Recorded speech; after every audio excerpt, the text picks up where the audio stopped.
El tema de hoy día es el tromboembolismo pulmonar. El tromboembolismo pulmonar es parte de lo que se llama la enfermedad venosa tromboembólica, donde se incluye la trombosis venosa de miembros inferiores, la trombosis venosa profunda y la embolia pulmonar, llamado tromboembolismo pulmonar. Lo que vamos a analizar hoy día es el tromboembolismo pulmonar. El TEP no logra hacer un diagnóstico y no hacerse tratamiento hasta casi un 75% de los casos. Cuando se sospecha un TEP, solamente un 30% se logra una confirmación real con los estudios que se realizan. Sin embargo, se ha determinado que hay una incidencia hasta el 2.5% de tromboembolismo en pacientes hospitales, sobre todo en hospitales de tercer nivel. Y cuando se realizan autopsias, se ha encontrado en casi un 50% de los casos que existen TEP. Y en los pacientes hospitalizados, este episodio de TEP aumenta la mortalidad. Por lo tanto, el tromboembolismo pulmonar suele ser una enfermedad inadvertida y con diagnóstico difícil. ¿Qué es el tromboembolismo pulmonar? Es la obstrucción de una rama principal o periférica de la arteria pulmonar por un émbolo, un trombo que se ha fragmentado y que produce lo que se llama un émbolo. Ese trombo suele originarse en una trombosis venosa de los miembros inferiores en un 95% de los casos. Por lo tanto, el tromboembolismo pulmonar suele ser una complicación de la trombosis venosa profunda. Los factores etiológicos de estos fenómenos, de esta enfermedad venosa tromboembólica, son tres factores clásicos, que es el éstasis venosa, la hipercoagulabilidad y la lesión de la pared vascular.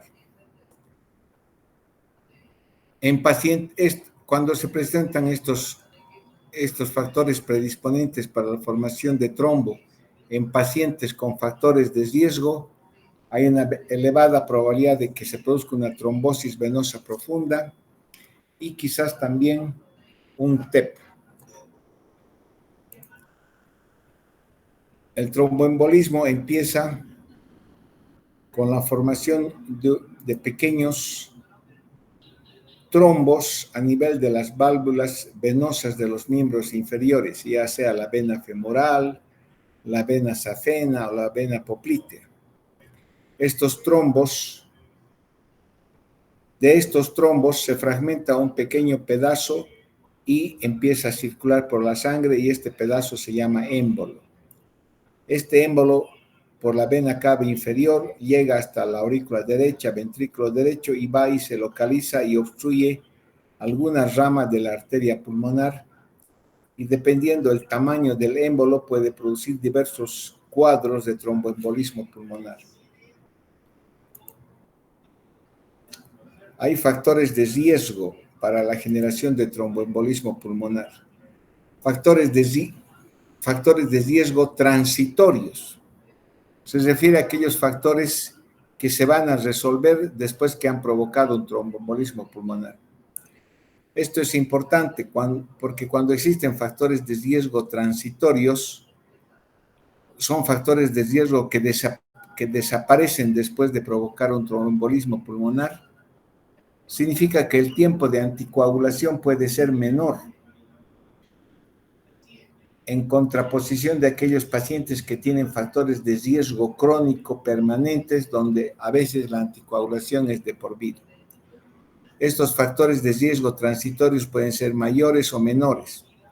Mayores es cuando ocurren en los 3 meses anteriores al diagnóstico de trombosis, de enfermedad venosa tromboembólica. Puede ser la antecedente de una cirugía con anestesia general por más de 30 minutos, Si el paciente está confinado a la cama de un hospital por más de 3 días con una enfermedad aguda, e incluso si es sometida a una cesárea. Factores de riesgo menores ocurren 2 meses antes del episodio de la enfermedad venosa tromboembólica. Cualquier cirugía con anestesia general que dure menos de 30 minutos, cualquier paciente que se hospitaliza en el hospital por menos de 3 días, aquellas mujeres que usan anticonceptivos, terapia con estrógenos, el mismo embarazo y el puerperio es otro factor de riesgo menor,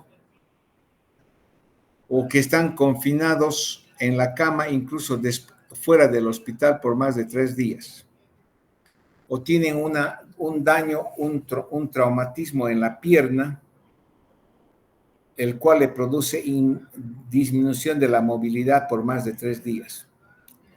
Estos son factores de riesgo transitorios. Significa que se resuelven una vez que han producido la embolia. A diferencia de los factores de riesgo crónicos, que son persistentes, son factores de riesgo que persisten durante toda la vida. Incluso son factores de riesgo que persisten después de haber producido la enfermedad venosa tromboembólica, como un paciente que tiene un cáncer activo, que está en quimioterapia o que su enfermedad es progresiva. La enfermedad inflamatoria intestinal, problemas autoinmunes como el síndrome antifosfolípido, la artritis reumática, infecciones crónicas o la inmovilidad crónica como es un paciente parapléjico o con un daño en la médula espinal.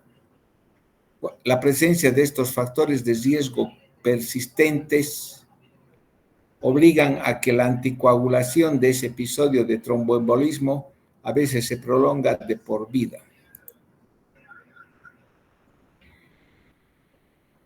¿Qué sucede cuando empieza una trombosis venosa en miembro inferior?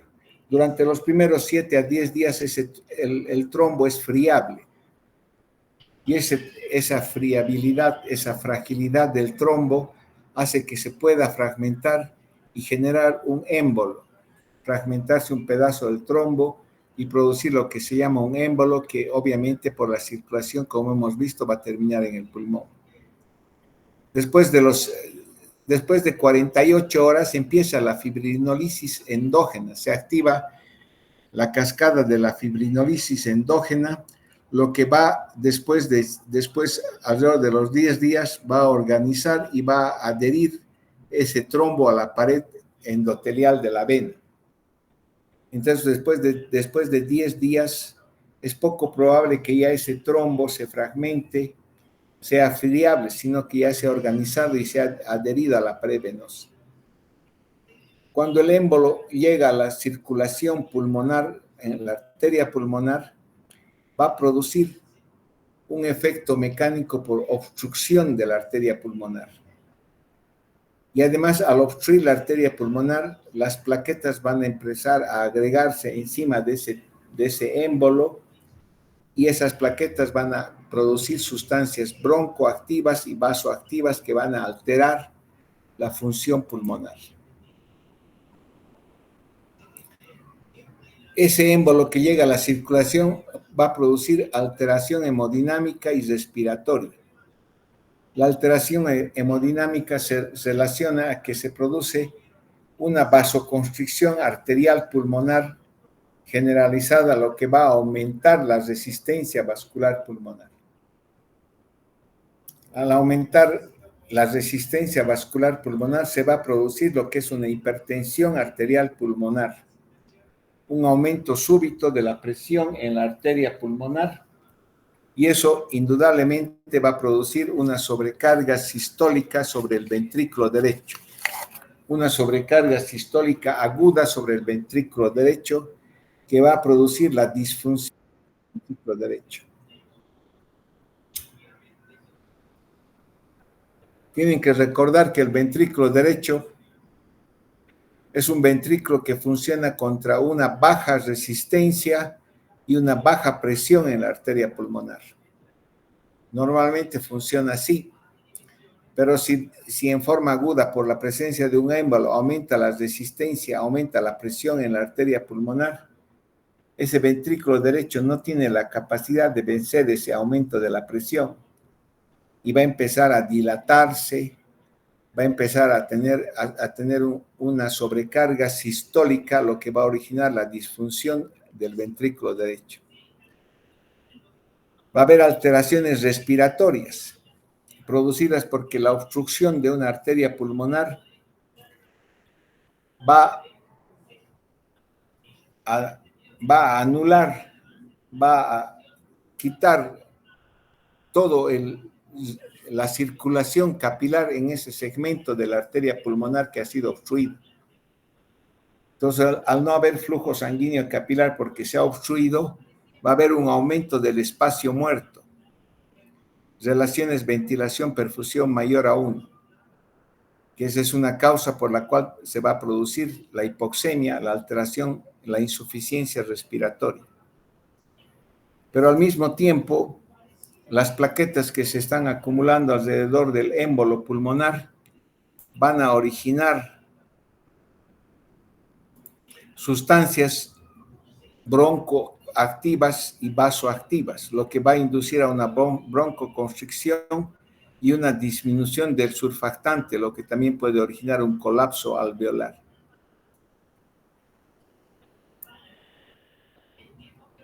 Las consecuencias del émbolo que llega a la circulación pulmonar va a depender del tamaño del émbolo y del grado de obstrucción arterial que va a producir. Hay que recordar que a las 72 horas se inicia el proceso de fibrinólisis endógena, incluso en esos émbolos pulmonares, y se puede producir una resolución de ese émbolo que es variable. Puede haber una resolución total y el paciente no quedar con ninguna secuela, como puede haber una resolución parcial, una remodelación de esa arteria obstruida que va a producir una alteración circulatoria crónica y que va a originar una hipertensión arterial pulmonar crónica, lo que se llama el cor pulmonar. En un porcentaje determinado bajo de pacientes, el émbolo puede producir un infarto pulmonar. Entonces, las consecuencias clínicas de un tromboembolismo pulmonar van a depender de la magnitud de la oclusión del lecho vascular, como ya hemos indicado, y de la reserva cardiorrespiratoria que tenga un paciente.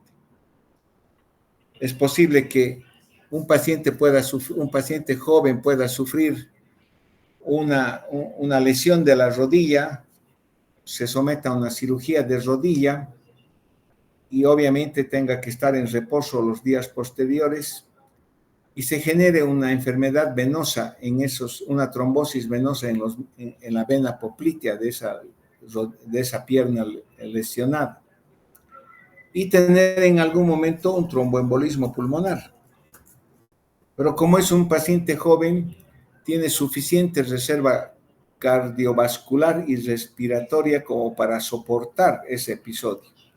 Y quizás los síntomas sean muy mínimos. A diferencia de un paciente que tiene insuficiencia cardíaca por alguna patología crónica o tiene ya insuficiencia respiratoria porque tiene EPOC, en esos pacientes donde la reserva cardiorrespiratoria está disminuida, incluso pequeños émbolos pueden producir cuadros severos de hipertensión arterial pulmonar. Las manifestaciones clínicas del tromboembolismo son principalmente la disnea de inicio súbito, el dolor torácico que es de característica pleurítica, puede haber tos con hemoptisis, hay broncoespasmo. Si el tromboembolismo es masivo grande, puede producir un cor pulmonar agudo con datos de insuficiencia cardíaca derecha, o incluso puede llegar a una pérdida de conciencia por un shock obstructivo y producir una actividad eléctrica sin pulso y el fallecimiento súbito de esa persona. Un 5% de los casos de muerte súbita se deben a tromboembolismos masivos. En la exploración física vamos a tener taquipnea, taquicardia, fiebre, un segundo ruido pulmonar aumentado de intensidad. Podemos encontrar sibilancias, frote pleural. Y siempre en aquellos pacientes que sospechamos tromboembolismo pulmonar, hay que hacer un examen clínico de los miembros inferiores. Si en los miembros inferiores encontramos edema, hinchazón unilateral de la pierna, dolor en las pantorrillas, cambios tróficos, entonces son sospechosos de una trombosis venosa profunda. Y obviamente ese es un factor importante para asumir que el cuadro clínico es de un TEP.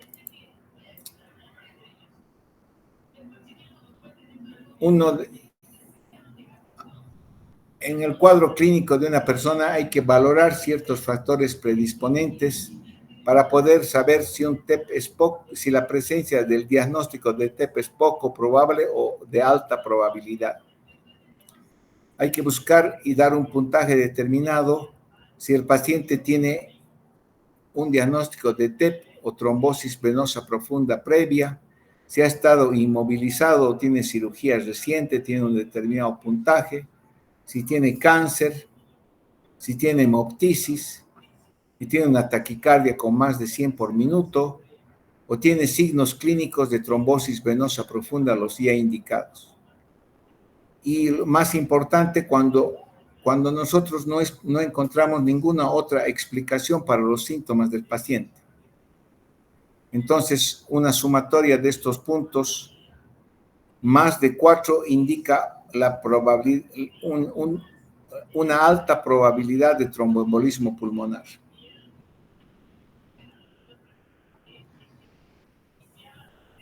El tromboembolismo pulmonar puede presentarse de diferentes formas clínicas. No es como una neumonía que a veces se asocia solamente con tos, dolor pleurítico, expectoración purulenta. El tromboembolismo pulmonar puede presentarse de diversas formas clínicas, como una disnea aislada de grado moderado, y uno llama tromboembolismo pulmonar menor, o cuando hay dolor pleurítico, tos y expectoración hemoptoica, entonces uno sospecha un TEP con infarto pulmonar. El tromboembolismo pulmonar, si es masivo y obstruye una arteria pulmonar grande, puede producir un shock obstructivo con insuficiencia respiratoria aguda. Se lo cataloga como un TEP de alto riesgo con alta mortalidad. O puede darse también como una insuficiencia respiratoria crónica, o sea, episodios de tromboembolismo pulmonar pequeños que inducen a lo que es un TEP crónico. Entonces nosotros podemos tener un TEP menor en un paciente donde vemos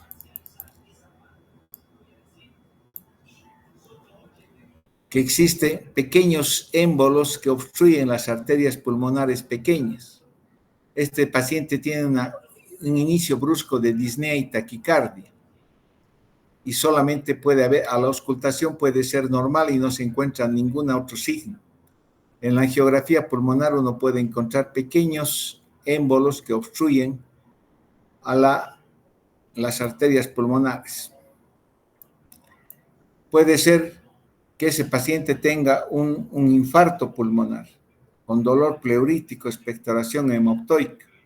Entonces, en un infarto pulmonar suele suceder que el trombo ocluye una arteria pulmonar muy periférica y eso induce a un infarto en cuña de la parte distal del pulmón con alteración de la pleura. Entonces, en la radiografía nosotros vemos una zona de aumento de densidad en cuña, que es producida por el infarto, más quizás un poco de derrame pleural, y el paciente típicamente presenta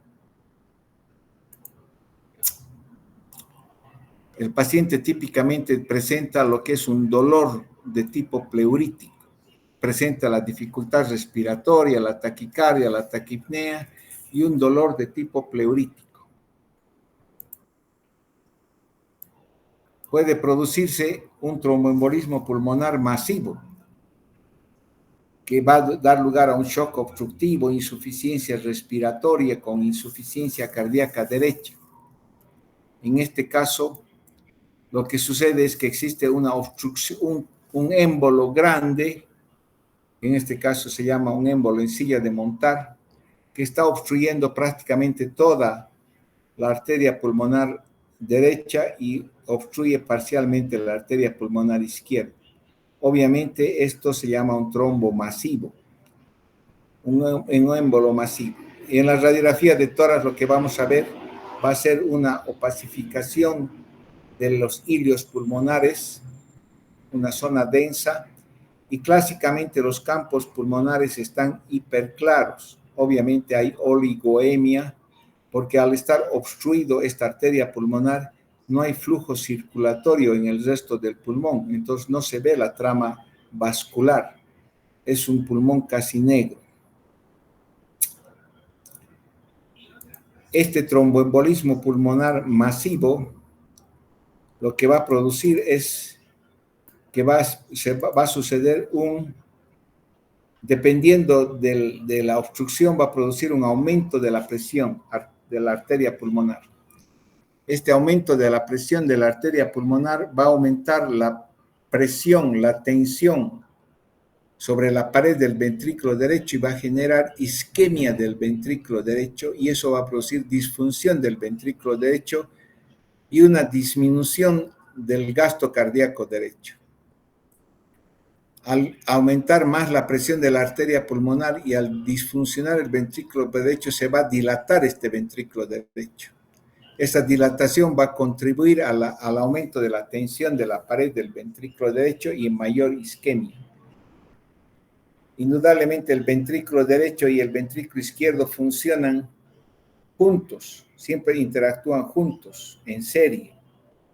Entonces, al dilatarse el ventrículo derecho, va a haber una disminución de la distensibilidad del ventrículo izquierdo.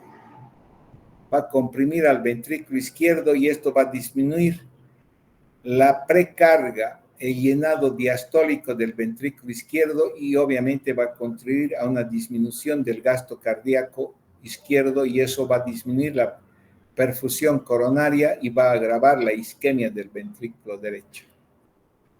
Todo esto funciona en serie.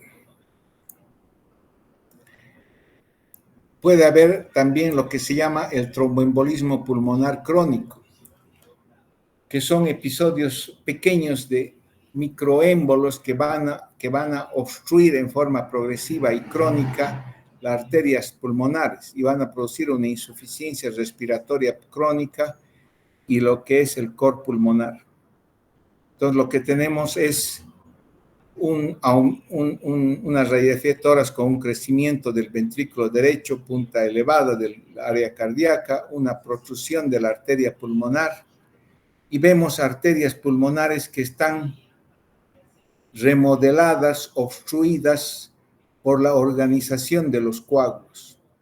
Esta misma organización de los émbolos va a producir retracciones fibróticas de la pared de las arterias pulmonares, y esta retracción fibrótica va a dar origen a la remodelación y al aumento crónico de la presión de la arteria pulmonar.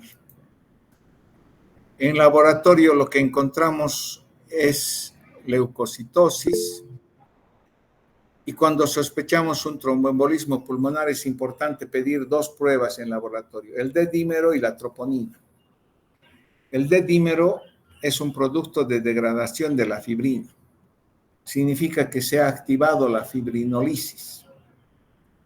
Es útil sobre todo para descartar la enfermedad venosa tromboembólica cuando los valores son menores de 500.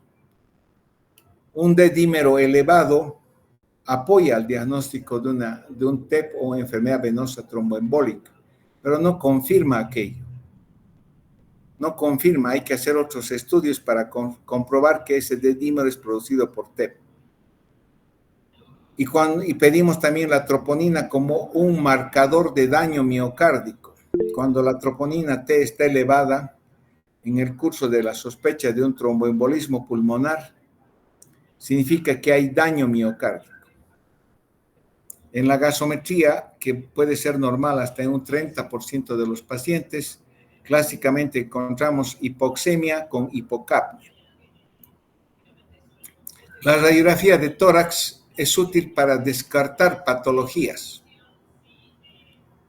para descartar que no sea una neumonía, que no sea un derrame pleural, que no sea un paciente que tiene un diagnóstico reciente de insuficiencia cardíaca. Entonces, la radiografía tórax nos ayuda sobre todo para descartar otra patología. En el tromboembolismo pulmonar, la radiografía tórax puede ser normal, puede haber elevación del diafragma, puede haber un infiltrado pulmonar periférico asociado con derrame pleural.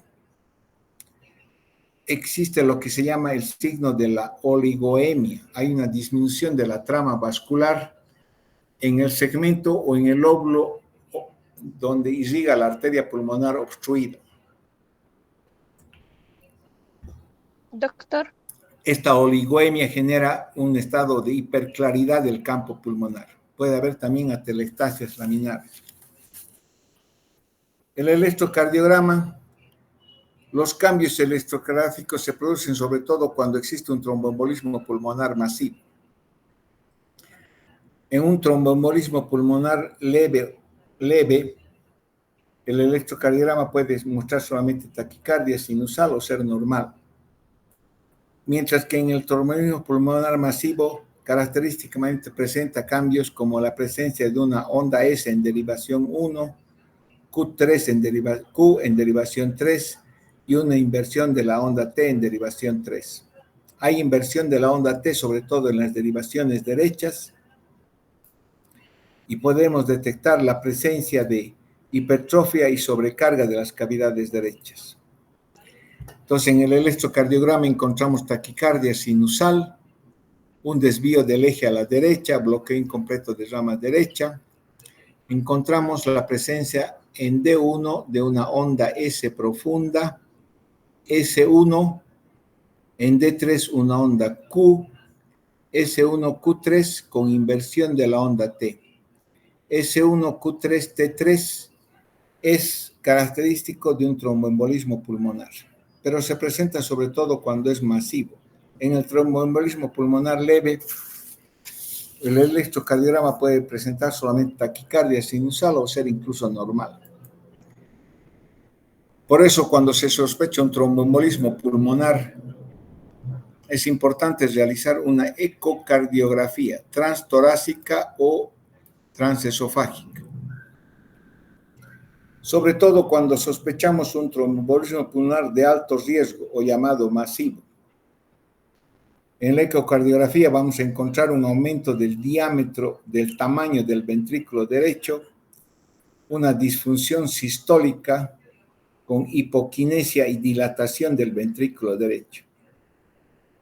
Puede haber un abombamiento del tabique interventricular hacia el lado izquierdo que va a producir una reducción en el diámetro del ventrículo izquierdo. En ocasiones, cuando los trombos son grandes, incluso puede la ecocardiografía detectar la presencia de trombos en las arterias pulmonares principales o incluso a nivel del ventrículo o la aurícula derecha. Puede haber también datos de insuficiencia tricúspide y la medición de la presión en la arteria pulmonar hecha por ecocardiografía nos va a demostrar que existe una hipertensión arterial pulmonar.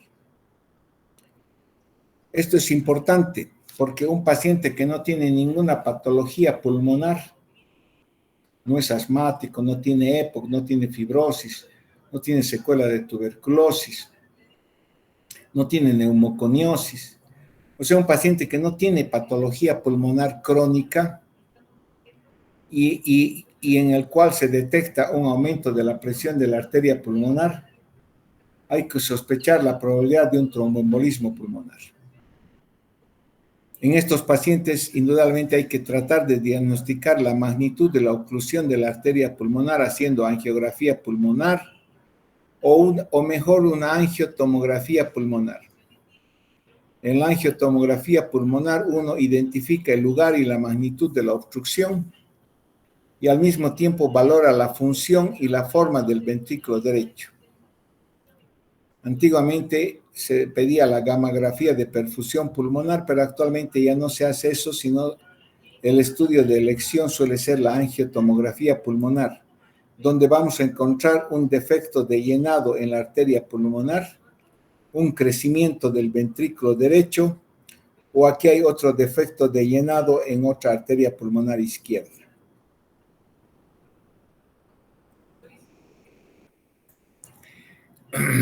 Cuando sospechamos un tromboembolismo pulmonar, siempre hay que buscar la probabilidad de una trombosis venosa de miembros inferiores, ya sea por clínica, cuando hay edema unilateral, cuando hay dolor en la pierna, cuando hay signos inflamatorios en la pantorrilla con signo de Homans.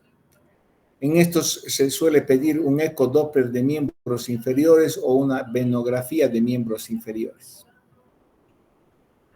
Una vez hecho estos estudios, hay que valorar la severidad del tromboembolismo pulmonar, que significa valorar el riesgo estimado de mortalidad por el tromboembolismo pulmonar, que está en relación a la magnitud de la obstrucción anatómica, a la distribución del trombo a nivel intrapulmonar y sobre todo a la reserva cardiovascular y respiratoria que tenga el paciente.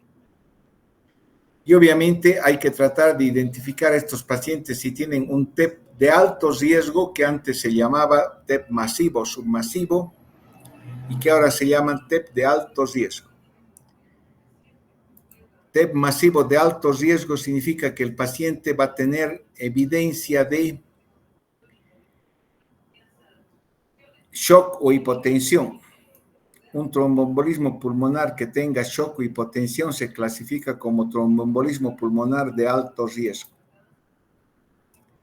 Vamos a buscar marcadores de disfunción del ventrículo derecho, ya sean por ecocardiografía, como ya hemos indicado, por la angiotomografía, como hemos señalado. Vamos a pedir el péptido natriurético atrial o el propéptido natriurético, que van a estar elevados. O podemos hacer un cateterismo, que significa que donde vamos a detectar la presencia de elevación de las presiones en el ventrículo derecho.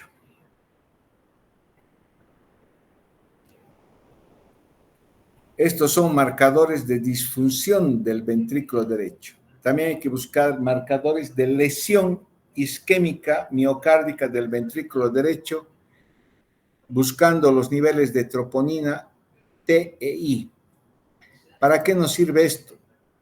Cuando hay evidencia clínica de shock, hipotensión, disfunción del ventrículo derecho e injuria miocárdica, la mortalidad de ese episodio de tromboembolismo puede llegar a ser más del 15-20%. Sin embargo, cuando no hay ninguno de estos signos, ni injuria miocárdica, ni disfunción del ventrículo derecho, ni shock, la mortalidad es muy baja.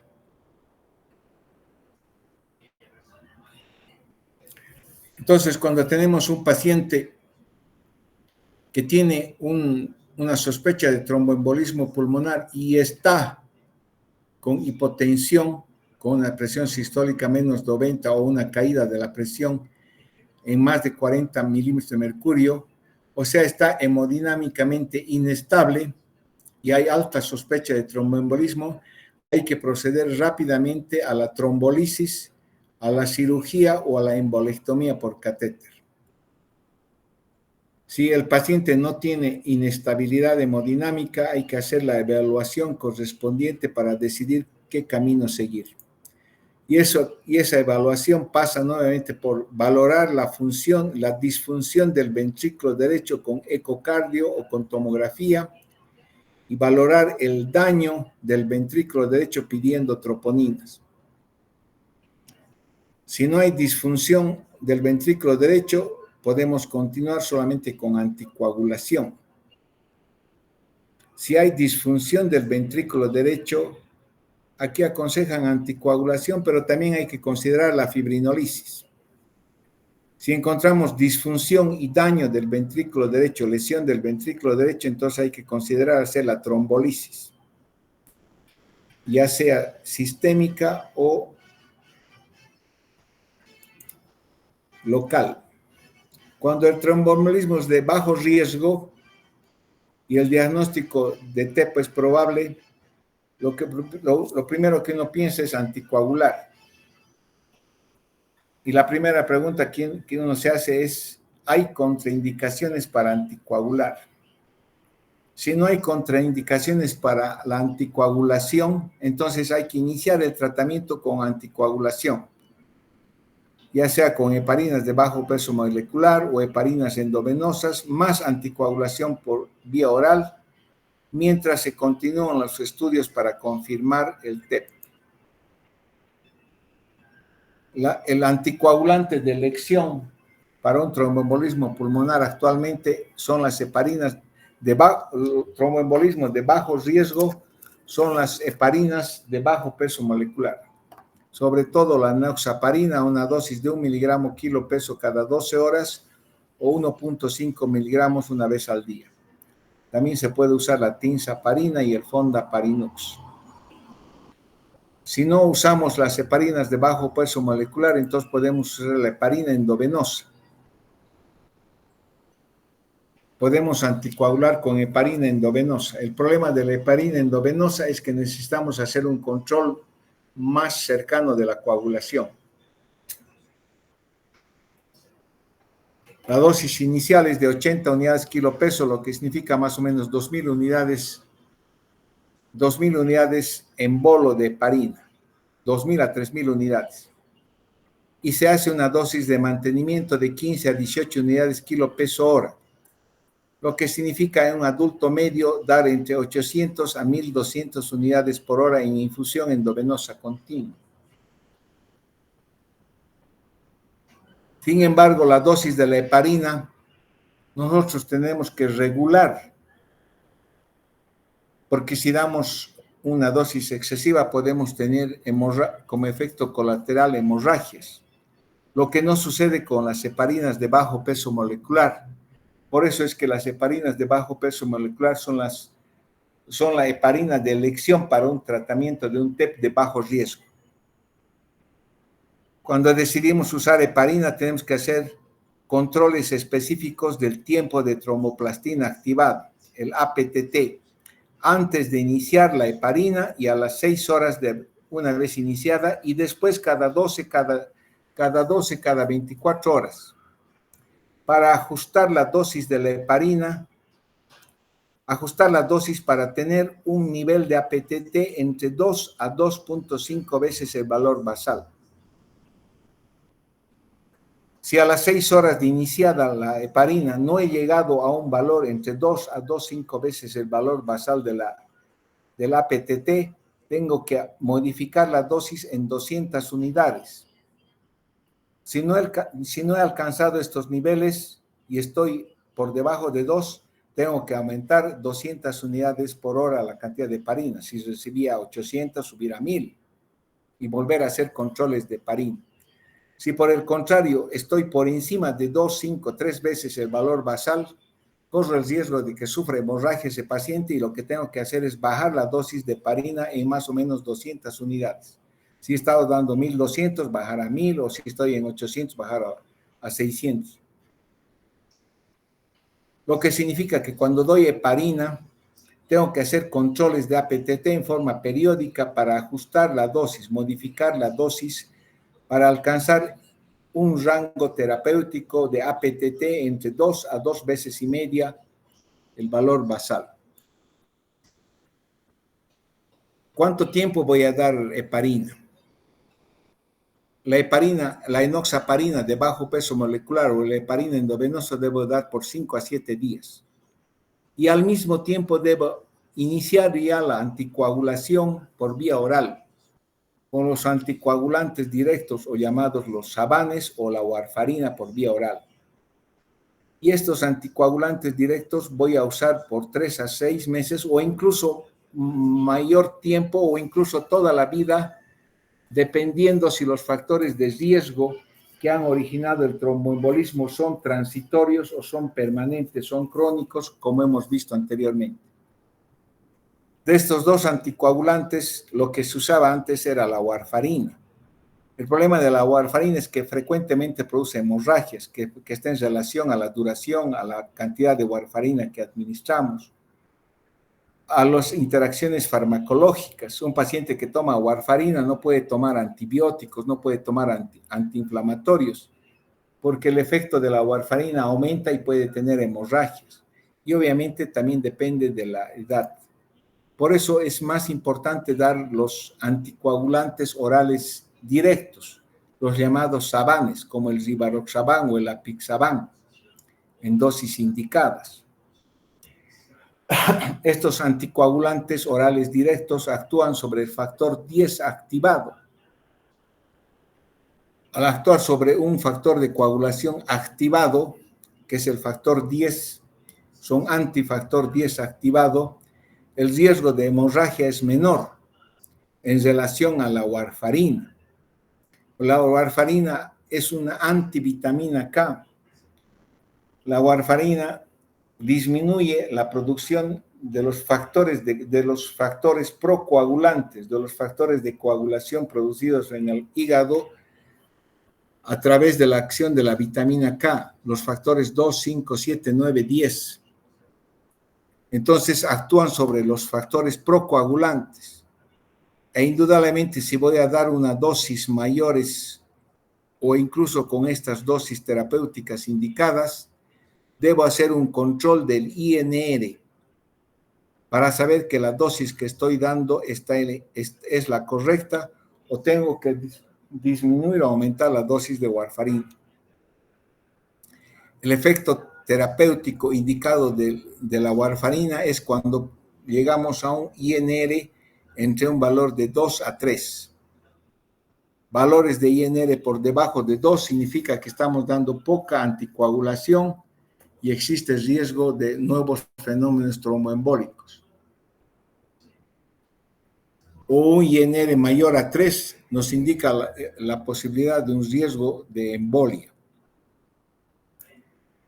Cuando nosotros nos enfrentamos a un tromboembolismo de alto riesgo de mortalidad producido por una obstrucción masiva de la arteria pulmonar o un TEP menor en un paciente con patología cardíaca o respiratoria, y hemos demostrado que existe disfunción del ventrículo derecho con un estado de shock o alteraciones ecocardiográficas o en la angiotac, o hay injuria del ventrículo derecho porque existen troponinas, entonces nosotros debemos actuar de diferente manera. Cuando hay una sospecha de un TEP de alto riesgo, si podemos hacer una angiotomografía pulmonar, es mejor hacerla. Si no disponemos de una angiotomografía pulmonar, podemos hacer una ecocardiografía. Si en la ecocardiografía se demuestra la presencia de disfunción del ventrículo derecho asociado con hipertensión arterial pulmonar, entonces existe una alta probabilidad de que el paciente tenga un TEP masivo y hay que hacer una trombolisis o embolectomía. Si en la ecocardiografía no encontramos disfunción del ventrículo derecho ni hipertensión arterial pulmonar, entonces hay que buscar otras causas de esa patología. Si una vez determinado que en la ecocardiografía hay disfunción del ventrículo derecho, debemos hacer una tomografía, o si hemos hecho una tomografía en un principio, si esta es positiva y demuestra la presencia de una obstrucción de la arteria pulmonar, que es masiva, hay que hacer trombolisis o embolectomía. Si la angiotomografía es negativa y no demuestra la presencia de ninguna obstrucción en la arteria pulmonar, hay que buscar otras causas de ese cuadro clínico. Y cuando es masivo, todo lo que debemos usar es un fibrinolítico, fibrinolisis por vía sistémica endovenosa o fibrinolisis local, haciendo cateterismo e incluyendo una fragmentación del coágulo mecánicamente, poniendo un balón y fragmentar el coágulo y dar fibrinólisis local. Lo más asequible para hacer es una fibrinólisis sistémica. Y al mismo tiempo que hacemos la fibrinólisis sistémica, debemos hacer un tratamiento de sostén de ese paciente con líquidos endovenosos, con vasopresores, haciendo uso, sobre todo si está en shock, haciendo uso de noradrenalina o dopamina. Hay que hacer oxigenoterapia o incluso asistencia respiratoria mecánica, usar broncodilatadores e iniciar anticoagulación. La fibrinólisis lo que hace es destruir el trombo, el émbolo que se ha trancado, que ha obstruido una arteria. Pero los factores que van a originar, que están originando la trombosis venosa en miembros inferiores y que pueden producir otro fenómeno embólico van a persistir. Por lo tanto, a pesar de hacer tratamiento fibrinolítico, hay que también asociar un tratamiento con anticoagulación con los medicamentos indicados. Y los fibrinolíticos usados actualmente son la tenecteplasa, una dosis de 50 miligramos que hay que pasar en 1 o 2 horas, la alteplasa o la RTPA en dosis de 50 a 100 miligramos. Estos dos fármacos, si no conseguimos un efecto fibrinolítico, una mejoría clínica deseada, puede repetirse 24 horas después en estas dosis. Y también puede considerarse la reteplasa como tratamiento fibrinolítico. Ese es el tema de hoy día. Hay apenas 10 alumnos presentes en la clase, por lo tanto no se justifica hacer más clases teóricas con mi persona. Prefiero mañana ir a comer un buen asado y mañana no va a haber clases. El día lunes van a continuar las clases de neumología con el doctor López. Durante estas 2 semanas, el promedio de alumnos que han asistido son de 20 para abajo. Hoy día han llegado apenas a 10. Entonces, estas clases teóricas son completamente inútiles. Inútiles. No debería haber clases teóricas. Conmigo ya no vamos a hacer clase teórica mañana y el lunes van a ser con el doctor López. ¿Tienen alguna pregunta? No hay. Gracias, hasta luego.